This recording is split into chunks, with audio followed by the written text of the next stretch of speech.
എനിക്ക് ഇവരുടെ കൂടെ ഇരിക്കാന്ന് പറഞ്ഞാൽ തന്നെ വലിയ ഒരു ഇതില് പ്രൊമോഷൻ സമയത്ത് വിളിച്ചപ്പോൾ ആദ്യം വരില്ലെന്ന് പറഞ്ഞു. ഞാൻ ചോദിച്ചു ജഗദീഷേട്ടൻ അശോട്ടം വരുമല്ലോ ഉറപ്പായിട്ടും, എന്നാലേ ഞാൻ വരുള്ളൂ എന്ന് പറഞ്ഞു. അവരുണ്ടെങ്കിലേ അല്ലെങ്കിൽ ഞാൻ വരില്ലെന്ന് പറഞ്ഞു. ഇല്ലെങ്കിൽ ഭയങ്കര ബോറടിയാ. ഇവരുണ്ടെങ്കിൽ പിന്നെ ചെറിയ തോതിലൊക്കെ എപ്പോഴും പറ്റിച്ചിട്ടുണ്ട്. അഭിരാമിനെക്കാളും അശോകനെ ഞാൻ പറ്റിച്ചു. കാരണം വെച്ചിരുന്നാല് ഇതിൽ ആംബുലൻസ് ഡ്രൈവറായിട്ട് ശബരീഷ് ഓർമ്മയാണ്.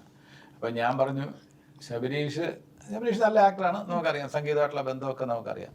അപ്പം ഈ ആംബുലൻസ് ഡ്രൈവ് ചെയ്യുന്ന ആ ഒരു സീൻ എടുക്കുന്നതിന് മുമ്പ് ഞാൻ അശോകൻ്റെ അടുത്ത് പറഞ്ഞു, അശോക ആരടുത്തും പറയരുത്, എന്താ ശബരീഷ് ഡ്രൈവിംഗ് പഠിച്ചിട്ട് 3 ദിവസമേ ഉള്ളൂ.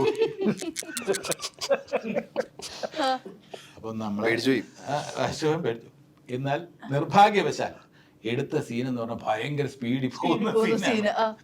ഓ, നല്ല സ്പീഡിൽ പോകുമ്പോ അശോക് എന്നെ നോക്കും. ഞാൻ പറയും യഥാർത്ഥത്തിൽ ശബരീഷ് നന്നായിട്ട് ഡ്രൈവിംഗ് അറിയാം. നല്ല സ്പീഡില് ശബരീഷ് ഒരു സീനുണ്ട്, ഒരു സീക്വൻസ് ഉണ്ട്, അത് കാണുമ്പോൾ മനസ്സിലാകും. ഭയങ്കര സ്പീഡിൽ വരുന്നത്, അത് ഡ്യൂപ്പില്ലാതെ പുള്ളി നമുക്ക് ആർക്കും ചെയ്യാൻ ആലോചിക്കാൻ പറ്റില്ല, അത്ര സ്പീഡിൽ പുള്ളി വന്നിട്ടുണ്ട്. അപ്പോൾ അതുകൊണ്ട് പുള്ളിക്ക് ഡ്രൈവിംഗ് അറിയില്ല എന്നുള്ള രീതിയിൽ ഞാൻ പറഞ്ഞു, എൻ്റെ അടുത്ത് അതെങ്ങനെ ഡ്രൈവിങ് എത്ര തറവല്ലെന്ന് തോന്നി, എൻ്റെ അടുത്ത് ചോദിച്ചു ഗിയർ ഏതാന്ന് ചോദിച്ചു.